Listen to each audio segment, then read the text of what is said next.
मेरे travel blog के नए संस्करण में इस बार मैं आपको स्विट्जरलैंड की ज्यूरिख में लेके चलूंगा। ज्यूरिख और ज्यूरिख के आसपास के क्षेत्रों के बारे में आपको मैं जानकारी दूंगा। स्विट्जरलैंड एक यूरोपियन कंट्री है और जहां पे आपको शेंगेन वीजा लगवाना पड़ता है, और शेंगेन वीजा अमूमन आज के दौर में बहुत आसानी से नहीं लग रहा है। इसलिए शेंगेन वीजा लगवाने के लिए आपको वेल डॉक्यूमेंटेड होना पड़ेगा। आपके जो भी कागज वीजा के लिए चाहिए वो बहुत अच्छे तरीके से प्रिपेयर करने चाहिए, ताकि रिजेक्शन की जो चांस है वो बिल्कुल भी ना हो। तो एक अच्छे ट्रैवल एजेंट के थ्रू अगर आप शेंगेन वीजा लगवाते हैं तो आपको मिल जाएगा, लेकिन अदरवाइज रिजेक्शन के चांसेस बढ़ गए। एनी हाउ, जैसा कि मैंने आपको पहले भी बताया कि मैं दिल्ली से फ्लाई करता हूं, तो इसलिए दिल्ली के टर्मिनल 3 से ज्यूरिख के लिए फ्लाइट लेनी पड़ती है। ज्यूरिख के लिए आपके पास बहुत सी ऑप्शंस हैं। आप एयर इंडिया से जा सकते हैं, आप लुफ्थांसा से जा सकते हैं, आप स्विस एयर से जा सकते हैं। तो ऑप्शंस की कमी नहीं है। आप किसी भी फ्लाइट से ज्यूरिख जा सकते हैं, आप एयर फ्रांस से जा सकते हैं। तो जिस भी फ्लाइट से जाइए, लगभग 7.5-8 घंटे की जर्नी जो है वो दिल्ली से ज्यूरिख की होती है।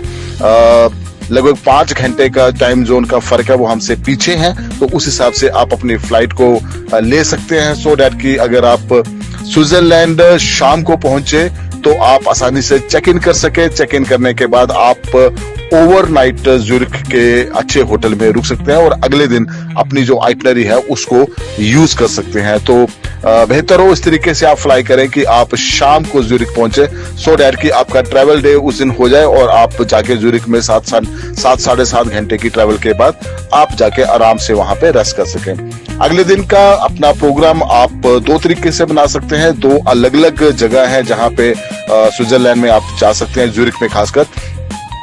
एक दिन आप ट्रैवल कर सकते हैं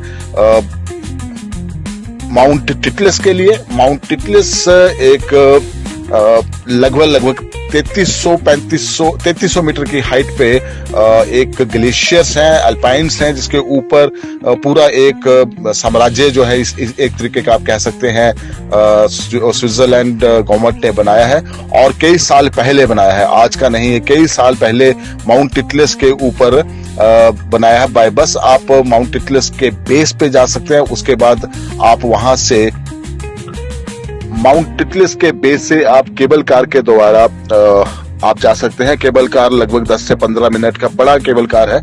वहां से आप एक बेस पे जाएंगे और उसके बाद दूसरे बेस पे आप दूसरे केबल कार से, जो कि लगभग 360 डिग्री वाला है, जहां पे 70 के करीब लोग एक समय में केबल कार के थ्रू माउंट टिटलिस पे जा सकते हैं। माउंट टिटलिस मैंने आपको बताया कि 3500 मीटर की हाइट पे एक बहुत जबरदस्त बेस है, जहां पे आप बाहर निकल के ग्लेशियर के अंदर पूरा उसका एंजॉय कर सकते हैं। बर्फ ही बर्फ आपको नजर आएगी। आपने एक मूवी देखी होगी दिलवाले दुल्हनिया ले जाएंगे, उसके एक गाने की शूटिंग भी वहां पे हुई थी माउंट टिटलिस में, और वहां पे उन्होंने वो दिलवाले दुल्हनिया ले जाएंगे का शाहरुख खान और काजोल का एक फ्लेक्स वहां लगा रखा है। ऑब्वियसली जो जब वो खराब हो जाता है तो नया लगा सकते हैं, लेकिन उस यादगार को, उस रिमेम्बरेंस को उन्होंने वहां पे अथॉरिटीज ने एक मेमोरी की तरह वहां रखा है, सो डैट कि वो आपको भी रियलाइज कराएं कि यहाँ पे डीडीएलजे की शूटिंग हुई थी एक गाने की, और वो उन मेमोरीज को वहां पे एक तरीके से टूरिस्ट का अट्रैक्शन का सेंटर भी बनाते हैं माउंट टिटलिस में। तो माउंट टिटलिस में आप लगभग 4 बजे तक अपना समय गुजार सकते हैं, क्योंकि 4 बजे के बाद वहां पे वापसी हो जाती है। उसके बाद आप वहां पे रुक नहीं सकते, क्योंकि ग्लेशियर है वहां पे और शाम को विंडी माहौल हो जाता है। तो पूरा दिन आप माउंट टिटलिस में गुजारने के बाद शाम को नीचे वापस बेस पे आ जाइए, और बेस के बाद आप ज्यूरिख आती बार रास्ते में एक शहर है जहां पे आप रुक सकते हैं, आप घूम सकते हैं। उस शहर का नाम है लुक्रेन, और बहुत ही खूबसूरत शहर है जहां पे आप अपनी इवनिंग को बहुत अच्छे तरीके से स्पेंड कर सकते हैं शहर के अंदर। और लुक्रेन में घूमने के बाद आप वापस ज्यूरिख आ सकते हैं, डिनर कीजिए और अपने होटल में आप वापस आ सकते हैं। अगले दिन की शुरुआत फिर आप नाश्ता कीजिए और सुबह सुबह आप जुंगफ्रो के लिए निकल जाइए। जुंगफ्रो के लिए आपको लगभग 1.5 घंटा बस के द्वारा बहुत ही खूबसूरत वादियों में से आप गुजरेंगे। स्विट्जरलैंड के जो नेचुरल जो ब्यूटी है वो देखने लायक है, लेकिन जब आप उसको जुंगफ्रो जाएंगे तो आपको न केवल पहाड़ नजर आएंगे, आपको बहुत ही खूबसूरत नदियां नजर आएंगी, बहुत ही छोटे छोटे गांव नजर आएंगे और इतनी साफ सड़कें आपको नजर आएंगी कि आप मतलब जो लोग कहते हैं कि स्विट्जरलैंड से दुनिया बेहतर खूबसूरत दुनिया में कुछ नहीं है, वो आप वहां पे महसूस करेंगे। जब आप जुंगफ्रो पहुंचेंगे तो जुंगफ्रो के लिए आपके पास एक ऑप्शन है। वहां पे 1912 में ग्लेशियर के अंदर से, पहाड़ के अंदर से लगभग 3300 मीटर की हाइट तक एक ट्रेन चलती है।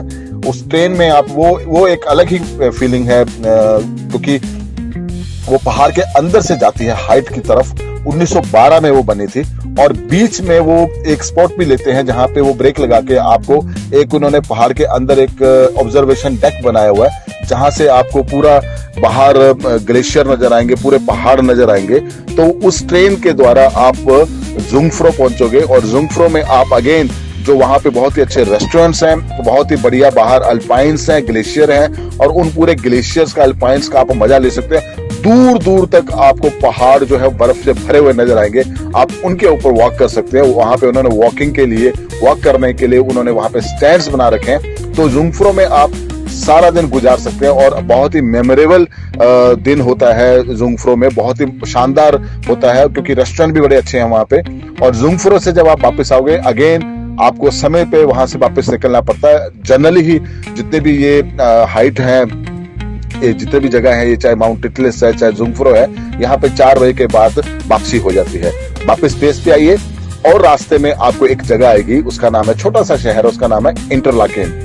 इंटरलाकेन अगेन बहुत फेमस है। यश चोपड़ा की ज्यादातर फिल्मों की शूटिंग जो है वो इंटरलाकेन में हुई है। DDLJ की भी शूटिंग इंटरलाकेन में हुई है। जो लास्ट का आपने एक सीन देखा होगा, लास्ट नहीं उससे पहले का सीन है जब शाहरुख खान और काजोल स्विट्जरलैंड में होते हैं और वो ट्रेन में चलते हैं। एक डायलॉग है कि ये लड़की अगर तुझे पसंद करती है तो पलटेगी। तो वो पलटे वाली जो शूटिंग है वो वहीं पे हुई थी इंटरलाकेन में। और इंटरलाकेन की खासियत है कि इंटरलाकेन में यश चोपड़ा का वहां पे स्टैच्यू भी लगाया गया है।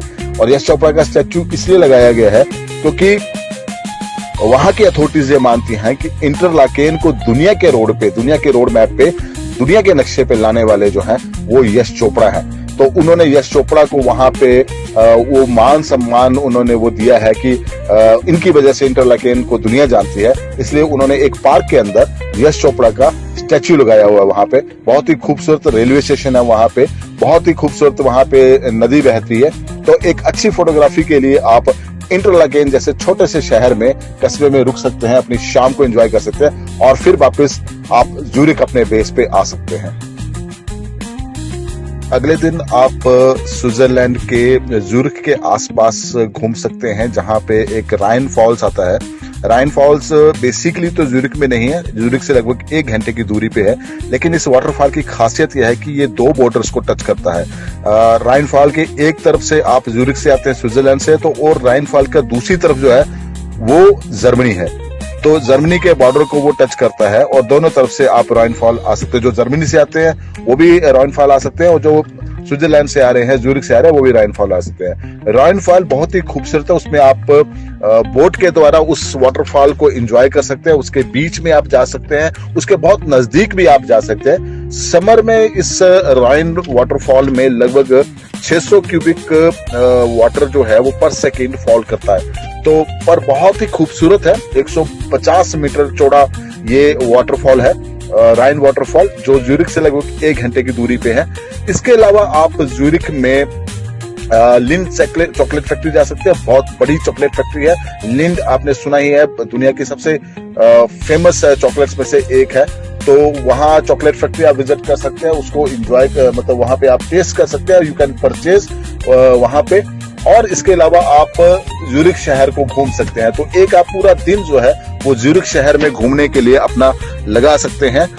एक चीज का ध्यान रखिएगा कि जो स्विट्जरलैंड में करेंसी है वो ऑब्वियसली यूएस डॉलर या आपका यूरो तो यूज होता ही है, एक स्विस यूरो अपने भी हैं। आप कुछ भी परचेज कीजिए, आप यूरो दीजिए, आपसे वो यूरो ले लेंगे, आप यूएस डॉलर दीजिए, आपसे यूएस डॉलर ले लेंगे, लेकिन वापसी में आपको वो जो रिटर्न है, अगर आपके कोई चेंज बची है तो वो आपको स्विस यूरो में ही मिलेगी, वो आपको यूएस डॉलर में या यूरोपियन यूरो में नहीं मिलेगी। तो ये एक बड़ा खास ध्यान रखिएगा कि करेंसी जो है वो आपको उसी में वापस लोकल करेंसी में ही वापस मिलेगी, जो आपने दी होगी उसमें नहीं मिलेगी। महंगा शहर है, निश्चित तौर पर महंगा शहर है, यूरोप सारा ही महंगा है, तो ये एक्सपेक्ट नहीं करेंगे आप कि वहां पे कुछ सस्ता मिलेगा। लेकिन ये है कि अगर आप ज्यूरिख जाते हैं, स्विट्जरलैंड जाते हैं, तो एक अलग ही आपको नजारा देखने को मिलेगा। ये 3-4 दिन का टूर आप ज्यूरिख का कर सकते हैं। हालांकि स्विट्जरलैंड में और भी बहुत सी जगह है घूमने के लिए, जिसके बारे में मैं फिर आपको कभी बताऊंगा। लेकिन आज का जो आपका था वो स्विट्जरलैंड के ज्यूरिख का था। आप ज्यूरिख में 3 दिन रहिए और उसके बाद अपनी फ्लाइट लेके वापस दिल्ली आइए और अपनी यादों को जो स्विट्जरलैंड में है उनको आप हमेशा आपके एक बहुत ही सुनहरी यादें आप स्विट्जरलैंड के ज्यूरिख से लेके आएंगे, क्योंकि बहुत ही खूबसूरत एरिया वो है।